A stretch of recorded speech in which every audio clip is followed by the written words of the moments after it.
You're listening to Business English Pod, the business English podcast for professionals on the move.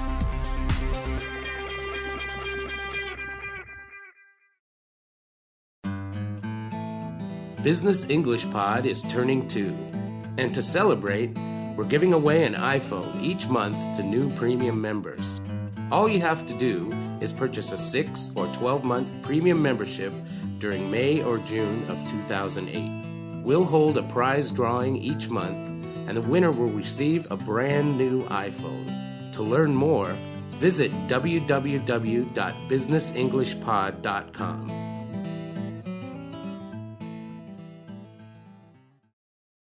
This is the beginning of a new series on the skills and language of negotiating in English.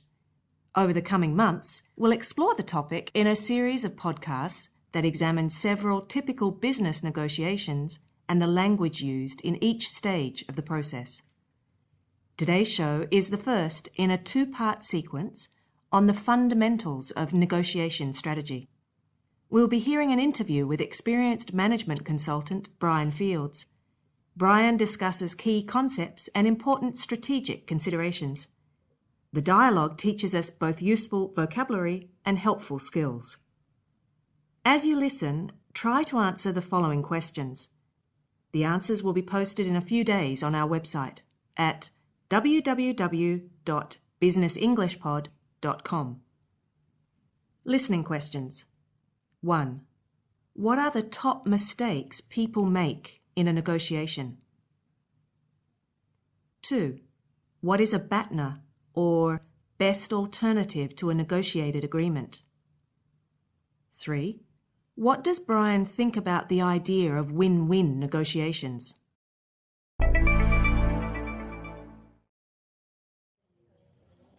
What do you think are some of the top mistakes people make going into a negotiation?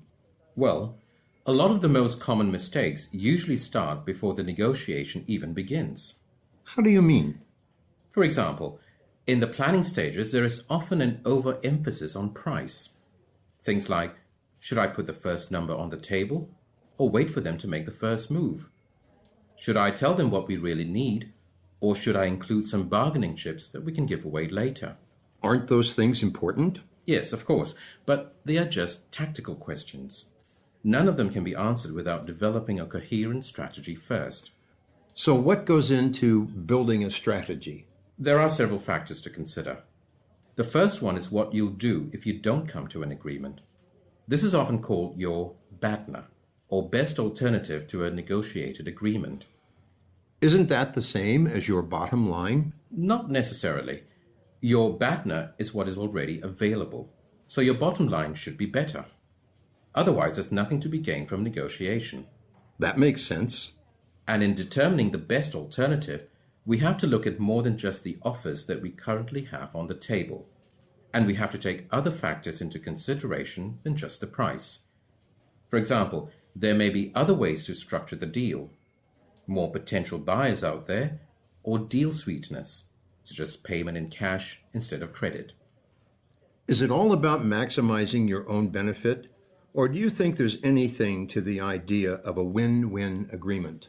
Well, win-win has become a bit of a cliché. But let's take a look at the original meaning of the word. Of course, we are both trying to get the best deal. But consider this.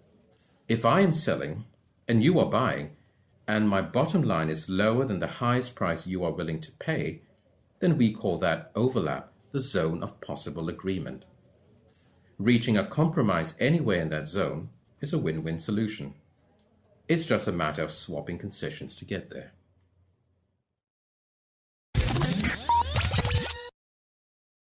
Let's review the vocabulary and concepts that Brian uses to introduce the topic of negotiations. How does the dialogue begin? The interviewer asks Brian about the top mistakes people make in a negotiation. Surprisingly, Brian replies that the most common mistakes actually start before the negotiation begins. What are those mistakes? Listen again. For example, in the planning stages, there is often an overemphasis on price. Brian says people have an overemphasis, that is, too much emphasis on price. The verb form is to overemphasize. This word is useful for describing situations in which someone pays too much attention to something, often to the neglect or detriment of something else. Let's listen to a few more examples of this expression in use. In my opinion, in our discussions, there seems to be an overemphasis on price. If you ask me, we're overemphasizing delivery time. We should be more focused on quality.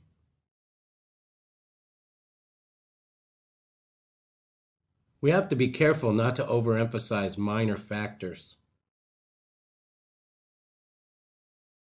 Brian then goes on to provide 2 examples of an overemphasis on price. Things like, should I put the first number on the table or wait for them to make the first move? Should I tell them what we really need, or should I include some bargaining chips that we can give away later? What are bargaining chips? In a game of cards, such as poker, we often bet chips, little round plastic discs, instead of cash. Each chip represents a certain amount of money. Idiomatically, a bargaining chip is anything that you can bet or give away in return for something else. For example, you may be able to use delivery time as a bargaining chip in order to get a concession on price. Let's practice this idiom by listening to some more examples. Since he was very flexible on warranty period, he used this as a bargaining chip to get concessions on delivery time.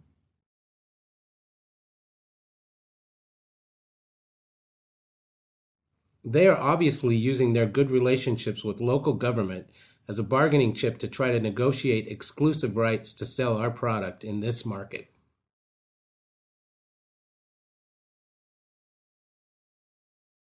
It's too early in the negotiation to throw away bargaining chips. Never give something up without getting something in return. How does the interviewer respond to Brian's statement that people often overemphasize price? Aren't those things important? Yes, of course, but they are just tactical questions. None of them can be answered without developing a coherent strategy first. Brian's point here is that price is merely a tactical question, which can't be answered until we first develop a coherent, that is logical and consistent, strategy. What is the difference between tactics and strategy? They are often used the same way. But here's one way to think of the difference. Tactics are what we need to win the battle, whereas strategy is what we need to win the war.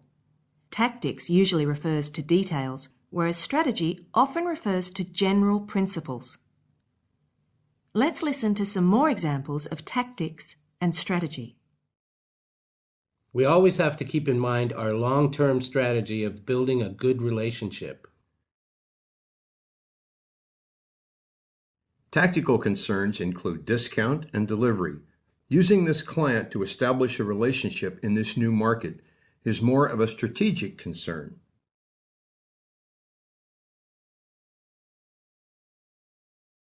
It's time to go beyond just thinking about short-term tactics and start considering long-term strategies.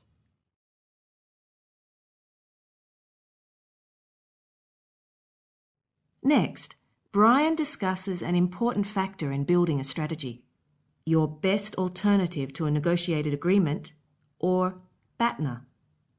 The interviewer asks about the difference between a BATNA, or best alternative, and a bottom line, which is also known as your walk-away point, the minimum offer you are prepared to accept. Isn't that the same as your bottom line? Not necessarily. Your BATNA is what is already available, so your bottom line should be better. Otherwise, there's nothing to be gained from negotiation. Brian is saying that our BATNA is what we will do if we don't reach an agreement. So our bottom line, the worst possible agreement we can accept, should be better than that. Now, listen to some example phrases using BATNA and bottom line. To determine our BATNA, we have to consider not just the other offers on the table, but also potential buyers that we haven't yet talked to.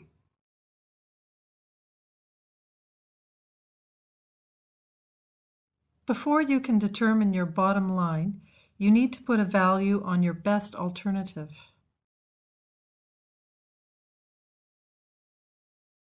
Sometimes your best alternative is to do nothing at all. Several not so obvious things go into deciding your BATNA, including the timing of the deal. A bird in the hand may be worth two in the bush.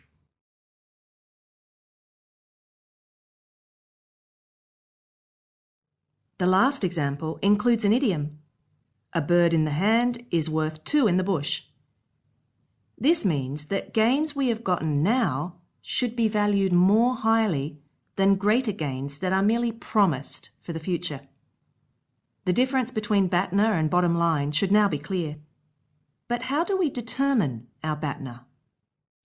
And in determining the best alternative, we have to look at more than just the offers that we currently have on the table.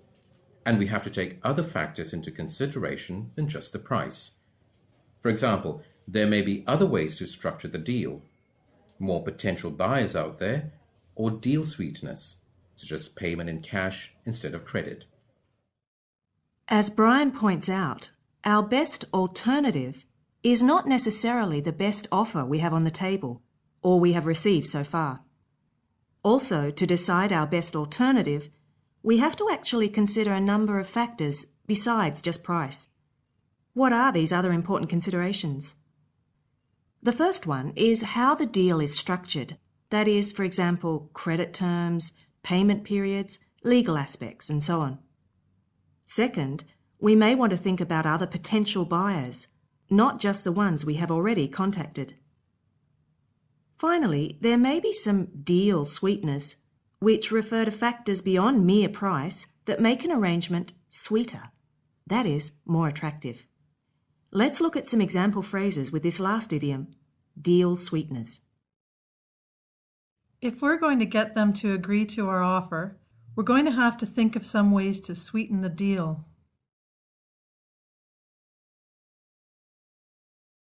Why don't I sweeten the deal a little bit by increasing our discount by 1%?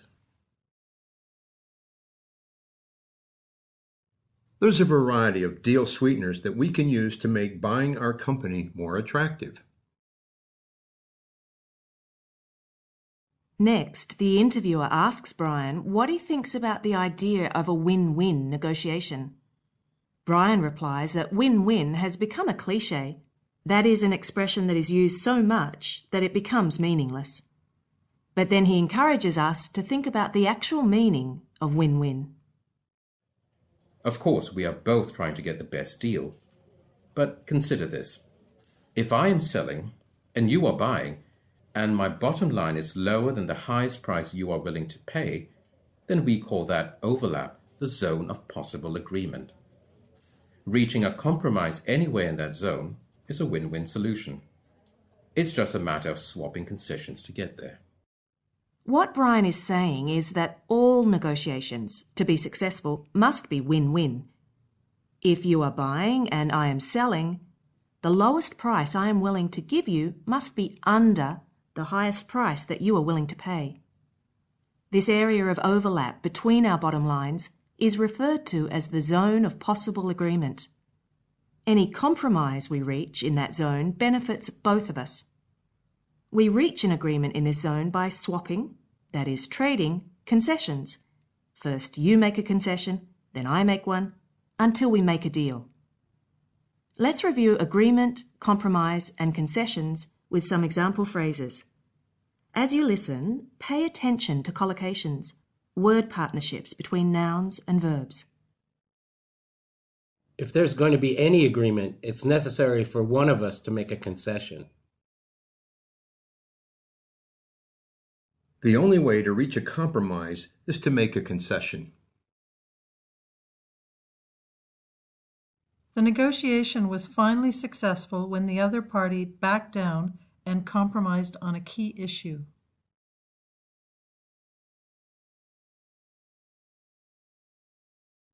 From these examples, we notice a couple of things. First, we usually say to make a concession and to reach a compromise. A compromise is a kind of agreement, and a concession is something we do to reach it. Note, however, that in the last example, compromise is used as a verb. In this case, to compromise basically means to make a concession. For this reason, sometimes we also say to make a compromise has a similar meaning as to make a concession. Now it's your turn to practice. First, we'll review some of the verb collocations we just learned. In a moment, you'll hear a series of sentences with a verb blanked out or replaced with a beep. Repeat the whole sentence, supplying the missing verb in the correct form. For example, if you hear, "The only way forward is if one of us," a concession. you will say, "The only way forward is if one of us makes a concession." let's give it a try. By trading concessions, we will eventually a compromise.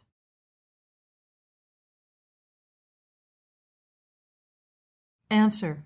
By trading concessions, we will eventually reach a compromise. I think we can our strong brand name as a bargaining chip.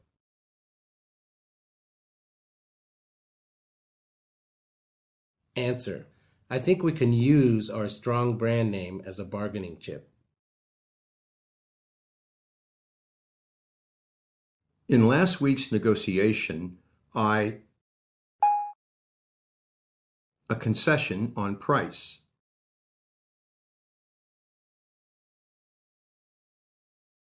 Answer. In last week's negotiation, I made a concession on price. I think that an overemphasis on price is keeping us from an agreement.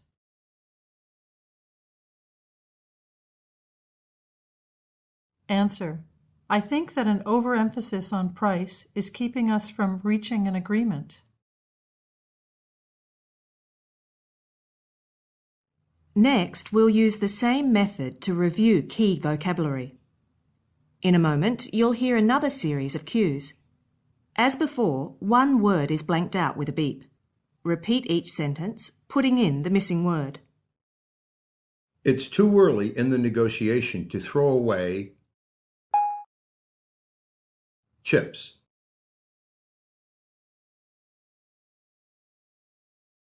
Answer. It's too early in the negotiation to throw away bargaining chips. We always have to keep in mind our long-term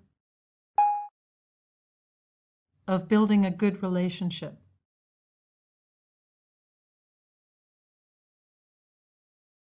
Answer. We always have to keep in mind our long-term strategy of building a good relationship.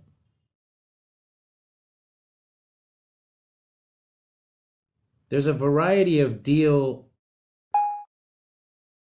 that we can use to make buying our company more attractive.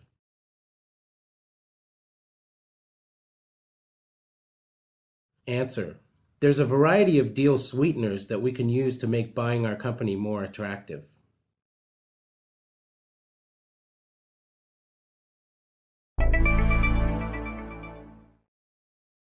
That concludes the first in this two-part series on negotiation strategy. In this episode, we've learned both a variety of useful language and a range of helpful skills. Don't forget to check out the study notes for this episode at www.businessenglishpod.com.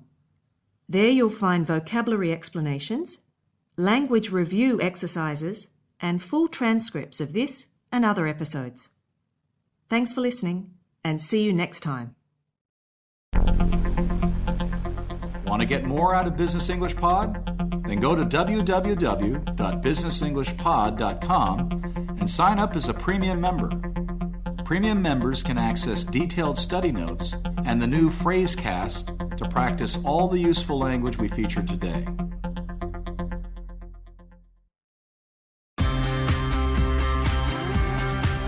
You're listening to Business English Pod, the business English podcast for professionals on the move.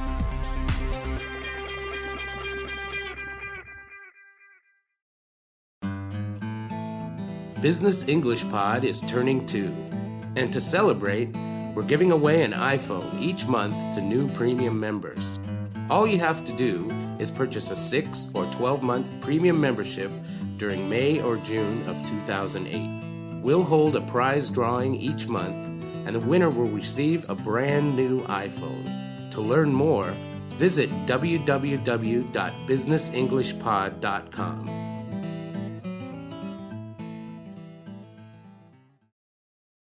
This is the second in a two-part series on negotiation strategy. It is part of a longer sequence on negotiation skills. In the first episode, management consultant Brian Fields discussed the basics of making a deal. We learned how to avoid some top common mistakes, and we reviewed important vocabulary such as BATNA, bottom line, bargaining chip, win-win, and zone of possible agreement. Today's show continues the interview with Brian. In the dialogue, we'll learn 5 important elements of strategy: parties, interests, value, power, and ethics. And along the way, we'll study useful vocabulary and idioms. As you listen to the second half of Brian's interview, try to answer the following listening questions. The correct responses will be posted as usual in a few days on our website at www.businessenglishpod.com. Listening questions. 1. What is the interviewer talking about when he refers to a trap? 2. How does Brian say we should think about interests? 3. What does Brian say we should try to maximize in order to overcome blockage in a negotiation?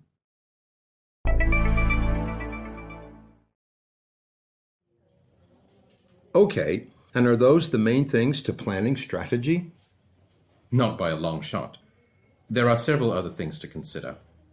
For instance, we should constantly be asking ourselves, who are the real parties in the negotiation? Who are the decision makers?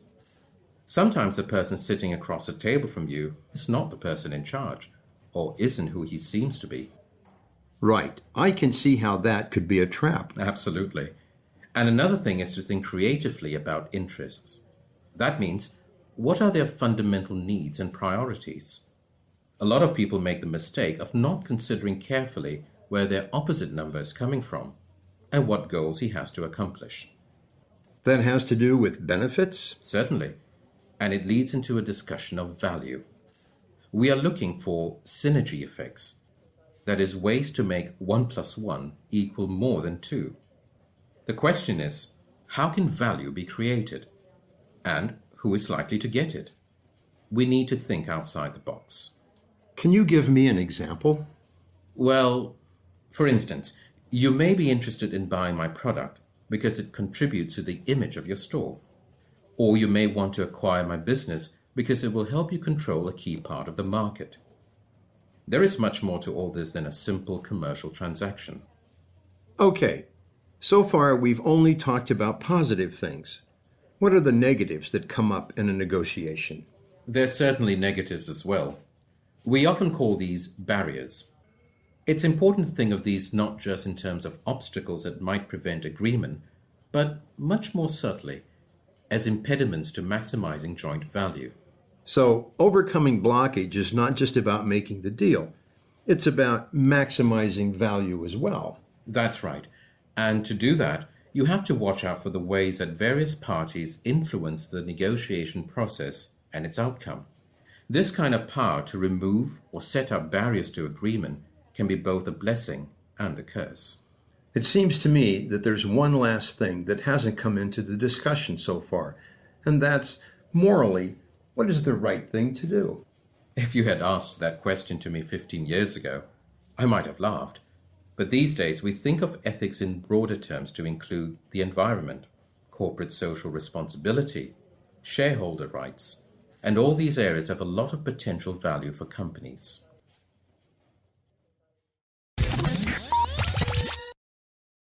As the dialogue opens, the interviewer, referring to the first half of the discussion in the previous episode, asks Brian if that was all there was to negotiation strategy. Brian replies, "Not by a long shot," which means not at all. Then he goes on to mention another key strategic concern.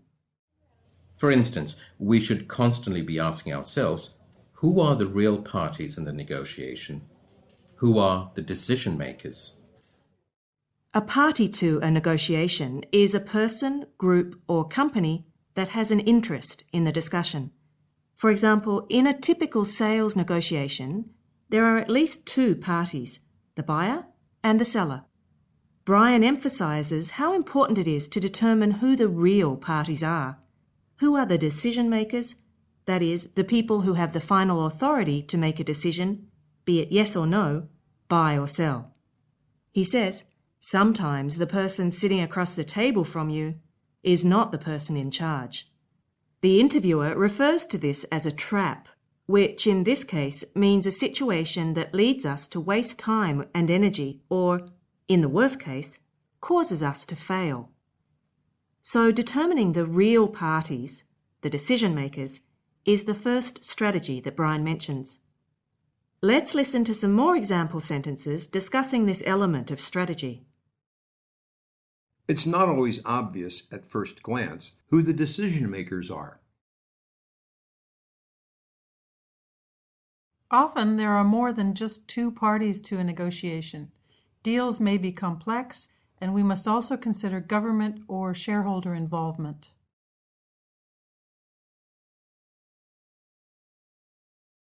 It's important to recognize the real parties to the negotiation and identify the key decision makers.